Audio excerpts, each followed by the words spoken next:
Jai Hind friends, welcome to Kalyani IAS Academy. In this lecture we will study terminology related with sound, that is amplitude, wavelength and frequency of vibration. Right? To prepare this topic holistically, we must study wave. क्योंकि जब हम wave को पढ़ेंगे तो wave में हम longitudinal wave या transverse wave को भी पढ़ेंगे।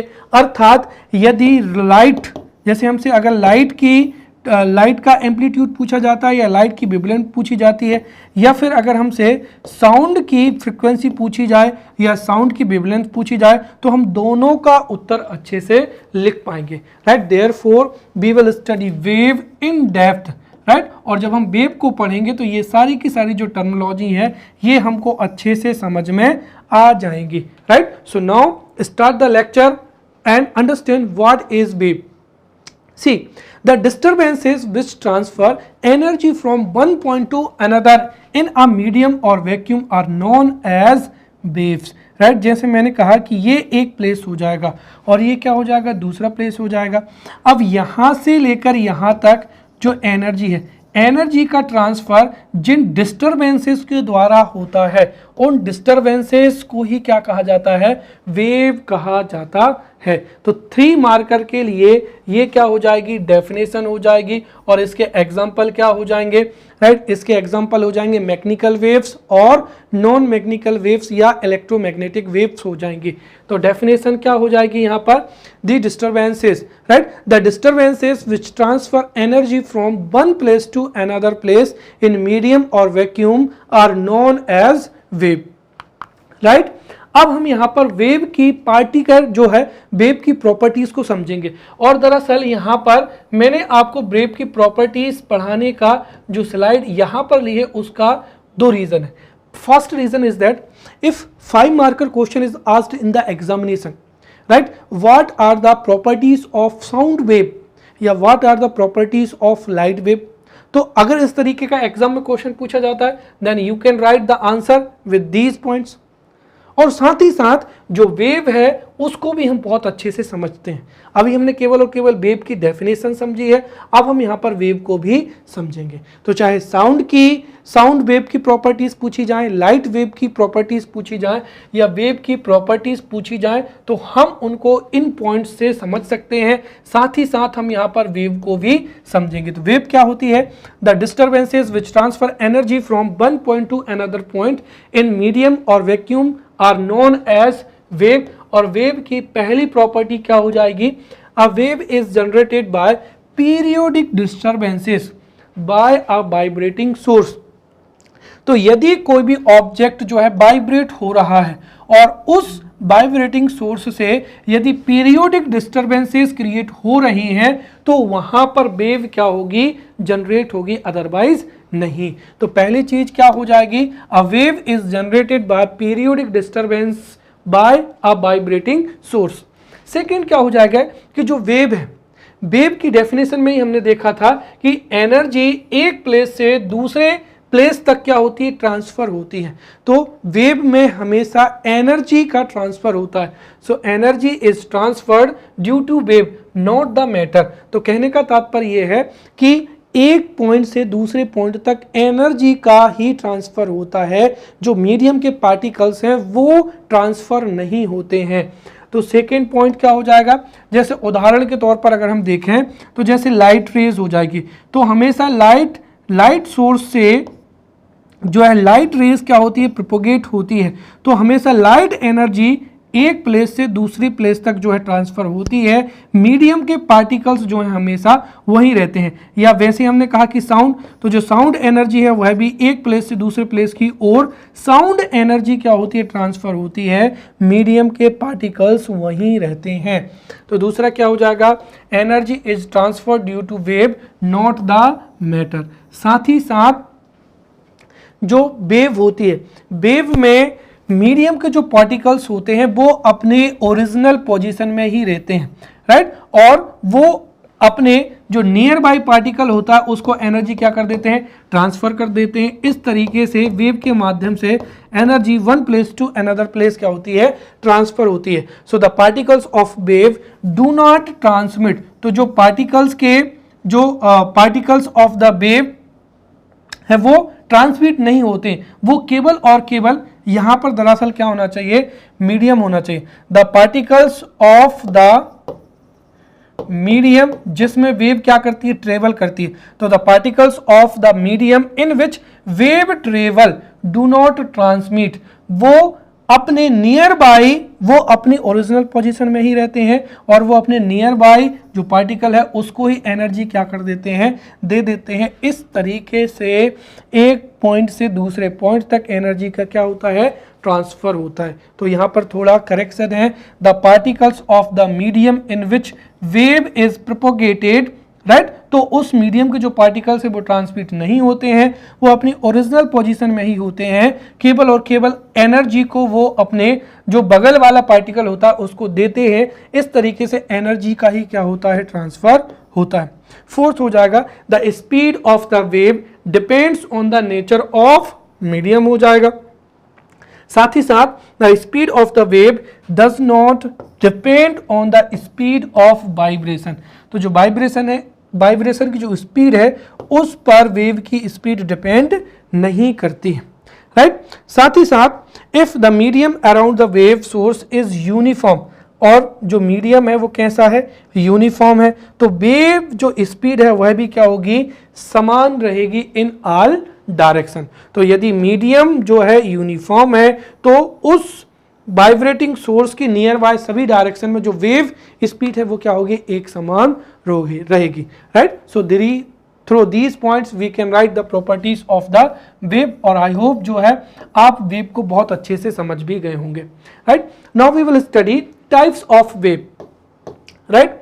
तो there are two types, right. तो there are mainly two types of waves. क्या हो जाएगा, मैकेनिकल वेव्स, और दूसरा क्या हो जाएगा, इलेक्ट्रोमैग्नेटिक वेव्स, और इनको ही क्या कहा जाता है, नॉन मैकेनिकल वेव्स भी कहा जाता है, right. So there are two types, first is mechanical waves, second non mechanical या इलेक्ट्रोमैग्नेटिक वेव्स। अब इनको हम यहाँ पर बहुत ही अच्छे से समझते हैं।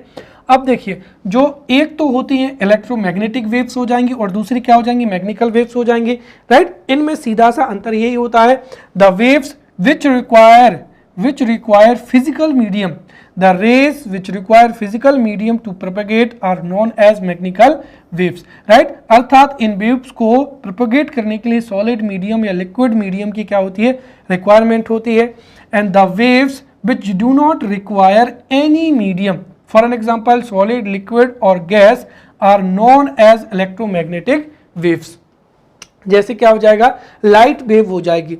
एंड मैकेनिकल जो वेव्स हैं ये फिर दो प्रकार की होती हैं। पहला प्रकार क्या हो जाएगा, यहाँ पर ट्रांसफर वेव्स हो जाएगा, और दूसरा क्या हो जाएगा, लॉन्गिट्यूडनल वेव्स हो जाएगा। दोनों को हम बहुत ही डिटेल में समझेंगे, right. So the first mechanical waves हो जाएगा। इनकी डेफिनेशन क्या है, those waves which require some और any physical medium, for an example solid, liquid और gas, are known as mechanical waves.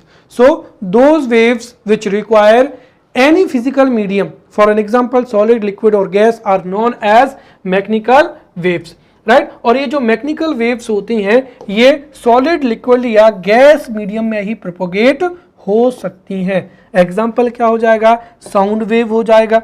तो साउंड वेव के प्रोपोगेशन के लिए हमेशा किसकी, राइट, सॉलिड मीडियम या फिजिकल मीडियम की क्या होती है, रिक्वायरमेंट होती है। वैसे क्या हो जाएंगी, सीस्मिक वेव्स हो जाएंगी, और क्या हो जाएंगी, वाटर वेव्स हो जाएंगी। तो water waves is the example of mechanical waves, then seismic wave हो जाएंगी, और क्या हो जाएंगी, साउंड वेव्स हो जाएंगी। अब जो मैकेनिकल वेव्स हैं अगेन ये कितने प्रकार की होती हैं, दो प्रकार की होती हैं, राइट।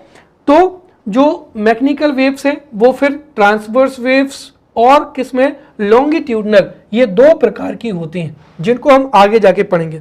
साथ ही साथ आप ये भी याद रखें कि the propagation of mechanical waves depends on two properties. एक तो क्या हो जाएगा, इलास्टिसिटी ऑफ मीडियम हो जाएगा, और दूसरा क्या हो जाएगा, इनर्शिया ऑफ द मीडियम हो जाएगा।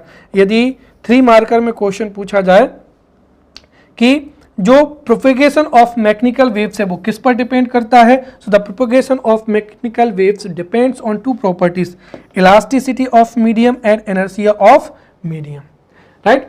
अब जो मैकेनिकल वेव्स हैं ये फिर कितने प्रकार की होती हैं, 2 प्रकार की होती हैं। एक क्या हो जाएगा यहाँ पर ट्रांसवर्स वेव्स हो जाएंगी और दूसरी क्या हो जाएंगी, लॉन्गिट्यूडनल वेव्स हो जाएंगी। So now we will study transverse waves. Always remember 5 marker question may be asked from this topic, right? What are the transverse waves? तो हम इनको बहुत अच्छे से अब यहाँ पर समझेंगे क्या होती हैं। देखिए, if the particle of the medium vibrate perpendicular to the direction of wave propagation, then such wave is known as transverse waves. For an example, मैं यहाँ पर आपको डायग्राम बनाता हूँ। यहाँ पर देखिए, this is the direction of wave propagation. The wave is propagating in this direction. और यहाँ पर जो मीडियम के पार्टिकल हैं वो इस तरीके से क्या हो रहा है, वाइब्रेट हो रहा है। देखिए, मीडियम के जो पार्टिकल्स हैं वो या तो इस तरीके से वाइब्रेट हो सकते हैं, ऊपर नीचे अप एंड डाउन, या तो जो पार्टिकल्स हैं वो अप एंड डाउन वाइब्रेट कर सकते हैं, या फिर लेफ्ट और राइट वाइब्रेट कर सकते हैं, राइट। तो कुल मिलाकर ये है कि if the particles of the medium vibrate perpendicular to the direction of wave propagation, जैसे मैंने कहा कि ये वेव प्रोपगेशन की क्या है, डायरेक्शन है, ये हो जाएगी डायरेक्शन, और इस डायरेक्शन के परपेंडिकुलर जो वेव पार्टिकल है, राइट, ये क्या करते हैं, ये देखिए, ये ऊपर की ओर वाइब्रेट हो रहा है, फिर यही कहाँ नीचे की ओर होने लग गए, फिर ये ऊपर की ओर वाइब्रेट होने लग गए, राइट। इसका मतलब पार्टिकल ऊपर जा रहा है, नीचे आ रहा है, ऊपर जा रहा है, नीचे आ रहा है, ऊपर जा रहा है, नीचे आ रहा है। तो इस तरीके से जब वेव प्रोपोगेट होती है तो उसको क्या कहते हैं, ट्रांसवर्स वेव कहते हैं। Clear? So if the particles of the medium vibrate perpendicular to the direction of wave propagation, then such a wave is known as transverse wave. Example के लिए क्या हो जाएगा, जैसे हम यहाँ पर एक there is a rope, जैसे मैंने कहा कि ये एक क्या हो जाएगी, रोप हो जाएगी। अब आप रोप को अगर यहाँ पर खड़े होके, राइट, इस तरीके से करेंगे, राइट, इस तरीके से करेंगे तो उस वेव में जो वेव का प्रोपगेशन होगा वो कैसा होगा, ट्रांसवर्स वेव होगी, राइट। अब ट्रांसवर्स वेव्स की भी हमको कुछ स्पेशली जो है कैरेक्टरिस्टिक्स पढ़नी है। These waves are transmitted in the form of horns and क्या हो जाएगा, ट्रप्स हो जाएगा। अब यहाँ पर हॉर्न्स क्या होते हैं और ट्रप्स क्या होते हैं उसको समझते हैं, राइट। तो जो ट्रांसवर्स वेव होती है उसमें जो अपवर्ड मैक्सिमम क्या होता है, डिस्प्लेसमेंट होता है। जैसे ये क्या हो जाएगा, मीडियम स्टेज, ये हो जाएगा मीन, और यहाँ से जो मैक्सिमम यहाँ पर है तो यहाँ पर जो है इसको क्या कहा जाता है, हॉर्न्स कहा जाता है। और जो डाउनवर्ड मैक्सिमम क्या होता है, डिस्प्लेसमेंट होता है, उसको क्या कहा जाता है यहाँ पर, राइट। तो उसको ही क्या कहा जाता है यहाँ पर, ट्रफ्स कहा जाता है। ये क्या हो जाएगा, ट्रफ्स हो जाएगा, राइट। तो ये क्या हो जाएगा, ट्रफ हो जाएगा। तो बिल्कुल सीधी सी परिभाषा हो जाती है, जो मैक्सिमम डाउनवर्ड डिस्प्लेसमेंट होता है उसको क्या कहते हैं, ट्रफ कहते हैं, ठीक है। और ये जो ट्रांसवर्स वेव्स होती हैं ये केवल और केवल किस में, उस मीडियम में प्रोपगेट हो सकती हैं जो कि कैसा होता है, फर्म होता है। साथ ही साथ ये जो वेव्स हैं, दीज ट्रांसफर वेव्स या these transverse waves can be produced only in solids, right. तो ये सॉलिड्स में प्रोड्यूस हो सकती हैं, या टेंशन कॉर्ड्स में हो सकती हैं, या फिर जो लिक्विड का क्या है, सरफेस, ध्यान रखना लिक्विड में नहीं, किस में, सरफेस ऑफ द लिक्विड्स, ठीक है। तो ध्यान रखना ये फ्लूइड्स में अर्थात लिक्विड में और गैसेस में प्रोड्यूस नहीं हो सकती हैं, बट लिक्विड की जो सरफेस है उस पर क्या हो सकती हैं, प्रोड्यूस हो सकती हैं। जैसे क्या हो जाएंगी, वाटर वेव्स हो जाएंगी, और सीस्मिक वेव, और उसमें भी कौन सी, केवल और केवल एस टाइप जो है या सेकेंडरी वेव्स होती हैं वो। तो ये यहाँ पर ट्रांसवर्स वेव की डेफिनेशन हो जाएगी, या ट्रांसफर वेव्स के बारे में हमने समझा है। तो यदि 5 मार्कर में पूछा जाता है ट्रांसफर वेव्स के बारे में तो हम लिख सकते हैं, सबसे पहले क्या हो जाएगी, definition. So if the particles of medium vibrate perpendicular to the direction of the propagation of wave, then such wave is known as transverse waves, right. और जो ट्रांसवर्स वेव होती है वो हॉर्न्स एवं थ्रस्ट के थ्रू क्या होती है, प्रोपगेट होती है। ट्रांसफर वेव में जो अपवर्ड मैक्सिमम डिस्प्लेसमेंट होता है उसको हॉर्न्स कहते हैं, और जो डाउनवर्ड मैक्सिमम डिस्प्लेसमेंट होता है उसको ट्रफ कहते हैं। और जो ट्रांसवर्स वेव्स होती हैं वो सॉलिड में या टेंशन टेंशन कॉर्ड्स में या फिर लिक्विड की सरफेस पर ही क्या हो सकती है, प्रोड्यूस हो सकती हैं। नेक्स्ट क्या हो जाएगा, लॉन्गिट्यूडनल वेव्स हो जाएंगी। इनकी डेफिनेशन क्या है, if the particles of medium vibrate in the direction of propagation of the wave then such wave is known as longitudinal waves. For an example, अगर मैंने कहा कि ये इस तरीके से क्या हो जाएंगी, वेव्स हैं,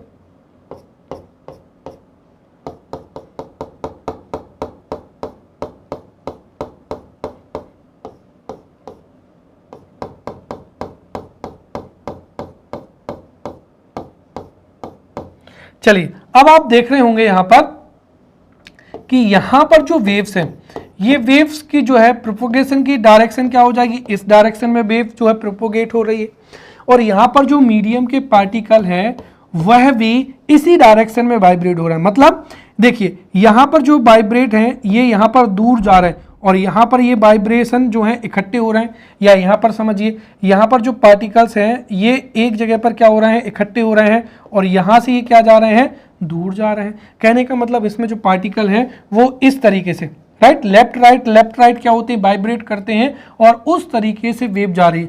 मतलब वेव की डायरेक्शन भी यही है और इसी डायरेक्शन में इस तरीके से जो पार्टिकल्स हैं वो क्या हो रहा है, वाइब्रेट हो रहा है। जहां पर ये इकट्ठे होते हैं वो क्या कहलाता है, और जहां पर दूर होते हैं वो क्या कहलाता है, उसको हम समझते हैं राइट। तो जहां पर ये इकट्ठे होते हैं उसको क्या कहा जाता है, कंप्रेशन कहलाता है, और जहां पर ये दूर होते हैं उसको क्या कहा जाता है, रेयरफेक्शन कहलाता है राइट। तो ये इतना यहां से लेकर जो इतना है ये क्या कहलाएगा, कंप्रेशन कहलाएगा, और ये यहां पर जो इतना जो दूर दूर है ये क्या कहलाएगा, यहां पर रेयरफेक्शन कहलाएगा right. So longitudinal waves propagate through compressions and rarefactions. अब कंप्रेशंस और रेयरफेक्शंस क्या होते हैं, हमें पता है कि जब लॉन्गिट्यूडनल वेव्स प्रोपोगेट होती है तो मीडियम के जो पार्टिकल हैं वो लेफ्ट राइट क्या होते हैं, वाइब्रेट होते हैं। तो जब वो एक जगह पर इकट्ठे हो जाते हैं right, the particles of the medium are closer than the normal are, तो उसको ही क्या कहा जाता है, कंप्रेशंस कहा जाता है। While those places where particles of the medium are farther apart, दूर दूर होते हैं, तो उसको ही क्या कहा जाता है, रेयरफेक्शन कहा जाता है। ठीक है, और जहां पर क्या होता है, कंप्रेशन होते हैं, वहां पर प्रेशर और डेंसिटी क्या होती है, हायर होती है। So the pressure and density of the medium at the place of compression are higher, और जहां पर रेयरफेक्शन होते हैं वहां पर प्रेशर एंड डेंसिटी क्या होती है, लेस होती है।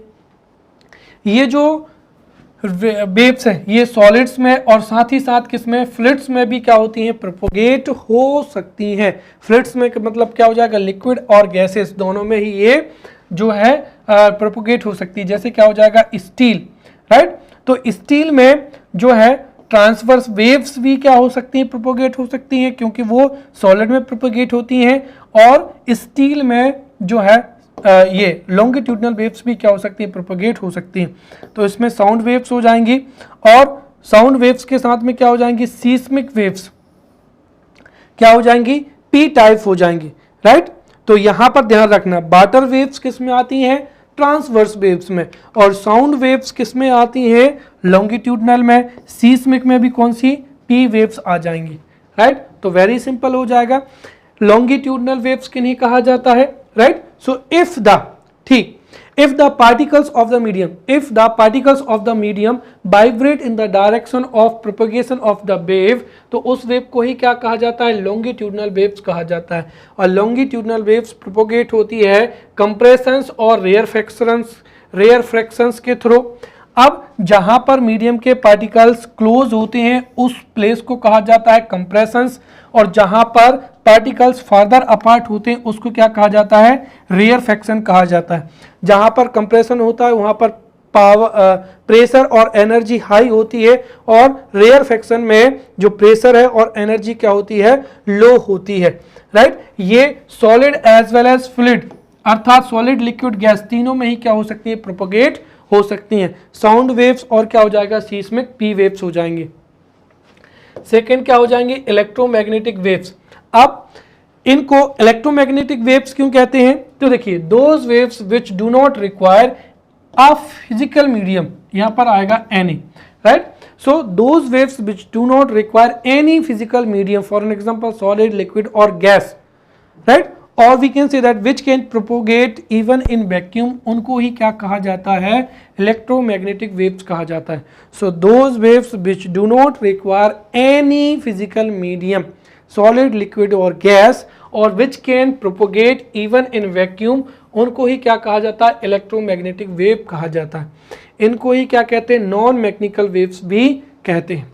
इनकी जो स्पीड होती है, the speed of electromagnetic waves is equal to the speed of light, और कितनी होती है, 3 × 8 मीटर पर क्या हो जाएगी, सेकेंड हो जाएगी.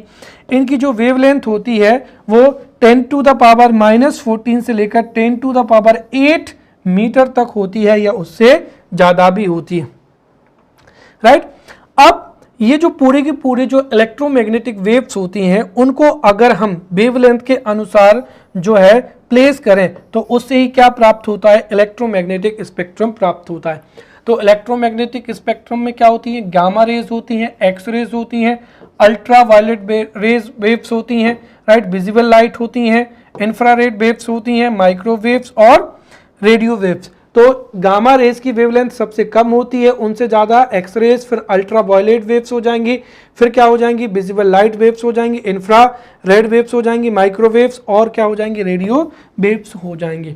सो in this lecture we will not study these waves, क्योंकि when you will study modern geographic technology, तो उसमें आप इन वेव्स को वहां पर अच्छे से पढ़ेंगे, राइट. चलिए next we will study wave terminology. तो वेव की जो टर्मिनोलॉजी है उसको पढ़ेंगे, या इसको ही क्या कहा जाता है, वेव फॉर्म कहा जाता है. तो वेव टर्मिनोलॉजी को हम समझते हैं, जैसे वेवलेंथ हो जाएगा, फ्रीक्वेंसी हो जाएगा, एम्पलीट्यूड हो जाएगा, उसको समझते हैं, राइट. सबसे पहला क्या हो जाएगा, amplitude. So the maximum disturbance on either side of the original position in a medium in wave motion is known as amplitude. जैसे मैंने कहा कि दिस इज वेव. अब इस वेव में देखिए, अगर कभी भी अगर 5 नंबर में एम्पलीट्यूड पूछा जा रहा है तो you have to draw a diagram. तो देखिए ये क्या हो जाएगी, मीन पोजीशन हो जाएगी, और इससे जो मैक्सिमम यहाँ पर जो क्या कहलाता है, डिस्प्लेसमेंट कहलाता है, इसको ही क्या कहा जाता है, एम्पलीट्यूड कहलाता है. और इसको किससे रिप्रेजेंट करते हैं, ए से रिप्रेजेंट करते हैं, राइट. इसकी 2 तरीके से हम इसको क्या कर सकते हैं, डिफाइन कर सकते हैं. या तो हम कह सकते हैं the maximum displacement of particle on one side of its mean position, उसको ही क्या कहा जाता है, एम्पलीट्यूड कहा जाता है. या फिर आप क्या कह सकते हैं, maximum disturbance on either side of the original position. दोनों में वही बात लिखी है, और जब भी आप लिखें तो इस तरीके से डायग्राम भी बनाएं.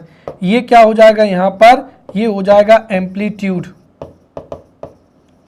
राइट. तो इस तरीके से इसकी जो यूनिट होती है वो क्या होती है, मीटर होती है. तो ये पहला कंप्लीट हो गया.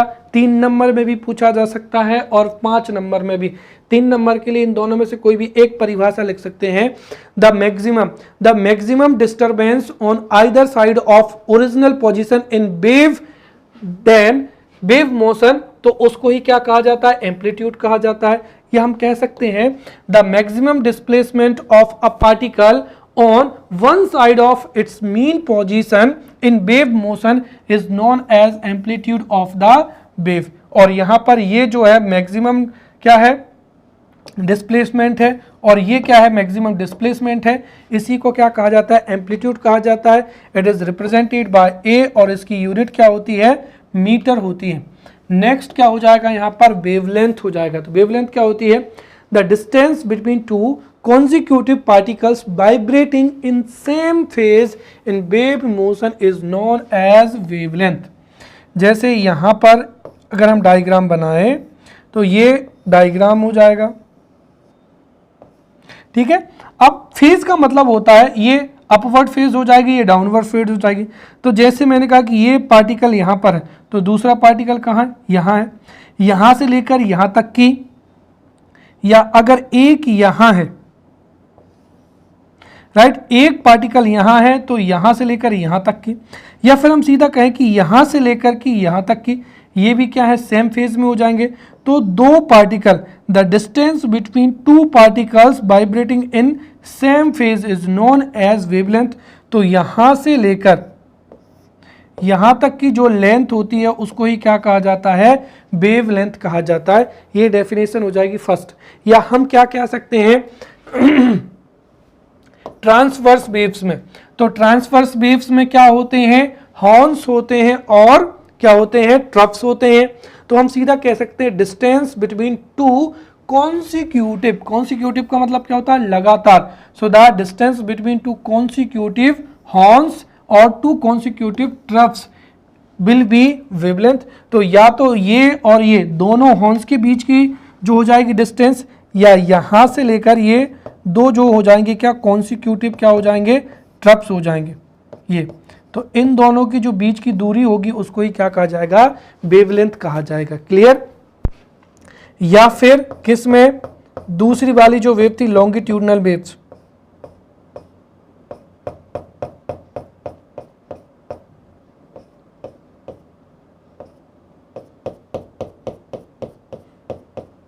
इसमें जैसे मैंने कहा कि ये एक पॉइंट हो जाएगा, तो यहां से लेकर ये दूसरा पॉइंट हो जाएगा, इनके बीच की जो दूरी क्या कहलाएगी, right. So the distance between consecutive two क्या हो जाएगा, कॉम्प्रेशंस। तो ये एक कॉम्प्रेशन हो जाएगा, ये दूसरा कॉम्प्रेशन हो जाएगा। So the distance longitudinal waves में the distance between two consecutive compressions and two consecutive rarefactions, right, particles would be wavelength. Clear. तो ये तीन डेफिनेशन हो जाएंगे, इसमें से आप किसी को भी लिख सकते हैं। इसको लैम्डा से रिप्रेजेंट करते हैं और यूनिट क्या होती है, meter. Clear. So the distance between two consecutive particles vibrating in the same phase in wave motion is known as wavelength. या हम कह सकते हैं कि in the context of transfer waves the distance between two consecutive horns और two consecutive troughs would be wavelength. या हम longitudinal waves में लिख सकते हैं the distance between two consecutive compressions और two consecutive rarefactions would be the wavelength.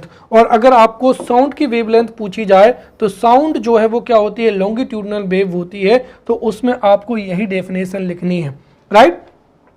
तो sound की वेवलेंथ क्या होगी, the distance between two consecutive compressions और two consecutive rarefactions in the motion of sound wave would be क्या होगी, जो है वेवलेंथ होगी, जिसको लैम्डा से क्या करते हैं, रिप्रेजेंट करते हैं। नेक्स्ट क्या हो जाएगा, टाइम पीरियड हो जाएगा। So the time taken by wave और sound to complete one oscillation और vibration in a given time period is known as time period. जैसे मैंने कहा कि ये यहां पर एक क्या हो जाएगी, वेव हो जाएगी। कुल मिलाकर यहां से लेकर यहां तक इसका क्या कहलाएगा, ऑस्किलेशन कहलाएगा। जैसे मैंने कहा कि यहां पर यहां से लेकर यहां तक ये क्या कहलाएगा, टी कहलाएगा, राइट। तो ये क्या कहलाता है कि एक वेव को एक ऑस्किलेशन या एक वाइब्रेशन को कंप्लीट करने में जितना समय लगता है उसको ही क्या कहा जाता है, टाइम पीरियड कहा जाता है। So the time taken by the wave और sound to complete one oscillation और one vibration is known as time period, जिसको किससे रिप्रेजेंट करते हैं, टी से। और इसकी यूनिट क्या होती है, सेकेंड होती है। जैसे मैंने कहा कि एक वाइब्रेशन को कंप्लीट करने में अगर एक वेव को 1/3 टाइम लगा तो उसका टाइम पीरियड क्या हो जाएगा, 1/3 क्या हो जाएगा, सेकेंड हो जाएगा। क्लियर। चलिए नेक्स्ट हो जाएगा एंड मोस्ट इंपॉर्टेंट सी क्या हो जाएगा, frequency. The number of oscillation और vibrations completed per unit time is known as frequency. और हम कह सकते हैं कि the total number of vibrations made by a particle in wave in 1 second is called the frequency of the wave. For an example यहां पर ये एक वेव हो जाएगी,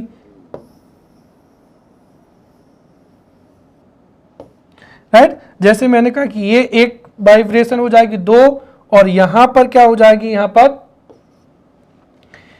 ये 3 हो जाएगी, राइट। जैसे मैंने कहा अभी हमने देखा था टाइम पीरियड। टाइम पीरियड क्या होता है, the time taken by wave to complete one vibration is known as time period, right. अब जैसे मैंने कहा कि ये टाइम पीरियड है और एक जो है अब जैसे मैंने कहा कि ये 1/3 में एक ऑस्किलेशन पूरा हो गया, राइट, और 1/3 में ये दूसरा,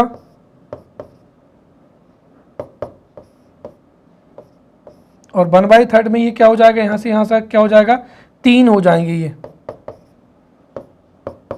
राइट। तो इस तरीके से अगर हम देखें तो यदि, अब मैंने सीधा कहा कि यदि एक जो वेव है वो 1 सेकेंड में, टोटल कितना, 1 सेकेंड में जितने भी ऑस्किलेशंस को पूरा करती है वही उसकी क्या होगी, फ्रीक्वेंसी होगी। जैसे अगर एग्जाम में पूछा जाए, अ वेव कंप्लीट्स 2 साइकिल्स या a wave completes 2 vibrations in 1 second, तो उसकी फ्रीक्वेंसी क्या होगी, सीधी सी बात है, यदि 1 सेकेंड में उसकी 2 साइकिल या 2 वाइब्रेशंस कंप्लीट हो रहे हैं तो उसकी फ्रीक्वेंसी कितनी होगी, 2 होगी। या हम कहें कि अगर कोई जो वेव है वो 1 सेकेंड में 3 वाइब्रेशंस को या 3 ऑस्किलेशंस को कंप्लीट करती है तो उसकी फ्रीक्वेंसी कितनी होगी, 3 हर्ट्ज होगी, राइट। और इसको किससे दर्शाते हैं, न्यू से, एन से या एफ से, और इसकी यूनिट क्या हो जाएगी, हर्ट्ज हो जाएगी, राइट। तो ये यहां पर फ्रीक्वेंसी की क्या हो जाएगी, डेफिनेशन हो जाएगी। दोनों में से कोई भी एक डेफिनेशन लिख सकते हैं। पहली क्या हो जाएगी, द नंबर ऑफ ऑस्किलेशंस और वाइब्रेशंस कंप्लीटेड पर सेकेंड, और we can say that in unit time is known as frequency. और हम कह सकते हैं कि the total number of vibrations made by a particle in a wave in 1 second is known as frequency. तो यहाँ पर सीधी सी क्या हो जाएगी कि 1 सेकेंड में जितने भी नंबर ऑफ ऑस्किलेशंस होते हैं वही उसकी क्या होती है, फ्रीक्वेंसी होती है, और इसको न्यू से, एन से या एफ से दर्शाते हैं। इसकी यूनिट क्या होती है, हर्ट्ज होती है। अब यहाँ पर एग्जाम में पूछा जाता है what is the relationship between time period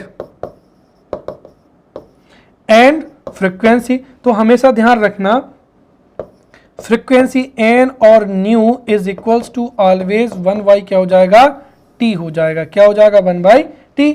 जैसे मैंने कहा कि यदि एक wave, right, if a wave completes 3 oscillations in 1 second, तो उसका टाइम पीरियड क्या होगा। अब आपको पता है कि यदि एक वेव 1 सेकेंड में, जैसे मैंने कहा कि 4 ऑस्किलेशन को कंप्लीट कर रही है, तो उसकी फ्रीक्वेंसी कितनी हो जाएगी, 4 हर्ट्ज हो जाएगी। तो उसका टाइम पीरियड कितना हो जाएगा, तो t इक्वल्स टू क्या हो जाएगा, 1/f। तो t इक्वल्स टू हो जाएगा 1/4, क्या हो जाएगा, सेकेंड हो जाएगा।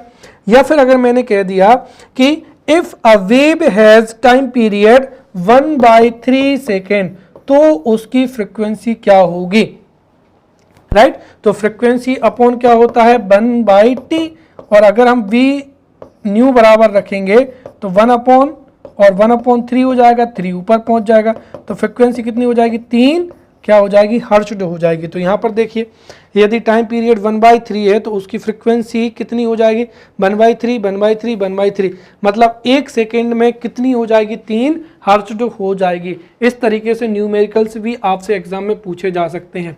चलिए अब हम यहाँ पर आखिरी में समझते हैं वेव स्पीड, और most important relationship in wave speed, frequency और क्या हो जाएगा, वेवलेंथ हो जाएगा।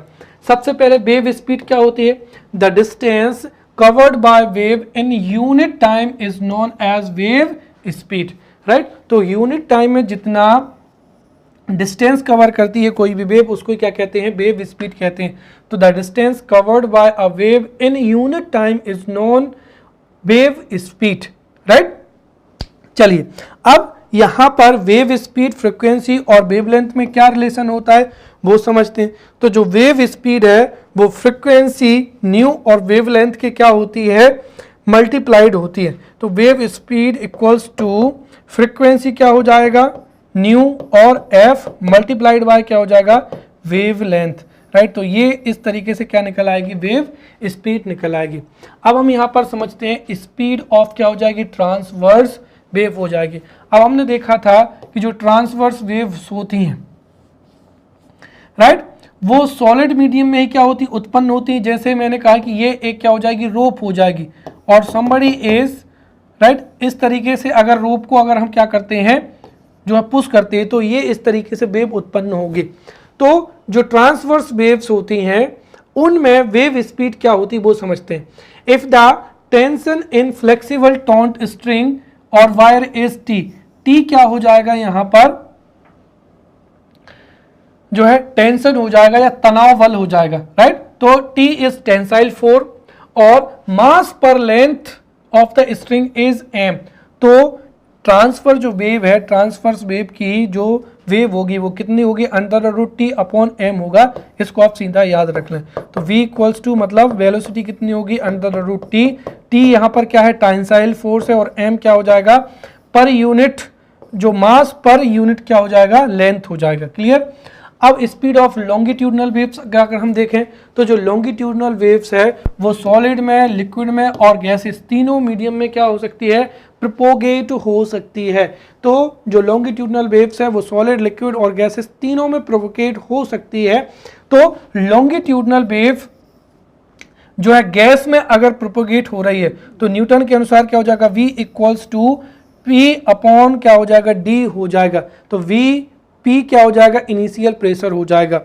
तो इस तरीके से जो ट्रांसवर्स वेव्स होती हैं उनकी वेलोसिटी होती है under the root t upon m, और लॉन्गिट्यूडनल वेव्स की वेलोसिटी होती है under the root p upon क्या हो जाएगा, डी, जहां पर डी क्या हो जाएगा, डेंसिटी, और पी क्या हो जाएगा, इनिशियल प्रेशर ऑफ गैस। तो इस तरीके से अगर हम देखें दोनों इक्वेशन के आधार पर, so the speed of mechanical waves, और ध्यान रखें मैकेनिकल वेव्स में लॉन्गिट्यूडनल वेव्स भी आ जाती है और ट्रांसवर्स वेव भी आ जाती है।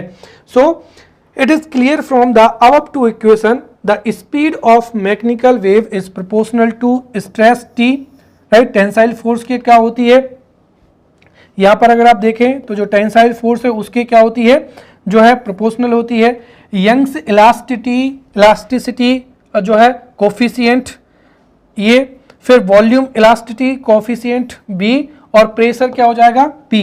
पी तो ये लिखा है। तो दो चीजें आपको याद रखनी, एक तो जो मैकेनिकल वेव्स है उनकी वेलोसिटी टेंसाइल फोर्स, और दूसरा प्रेशर के क्या होती है, प्रेशर, और दो चीज और आपको याद रखनी है, यंग्स इलास्टिसिटी और वॉल्यूम्स। तो जो है मैकेनिकल वेव्स की जो स्पीड है वो टेंसाइल फोर्स, राइट, प्रेशर के साथ साथ Young's elasticity coefficient, volume elasticity coefficient b की क्या होती है, प्रोपोर्शनल होती है, while inversely proportional to per unit length क्या हो जाएगा, ई, और क्या हो जाएगा, डेंसिटी। इनकी क्या होती है, इनवर्सली प्रोपोर्शनल होती है। So in this way we have studied wave as well as we have studied terminology related with amplitude, wavelength and frequency of wave, right. In next lecture we will study sound. Till then, thank you.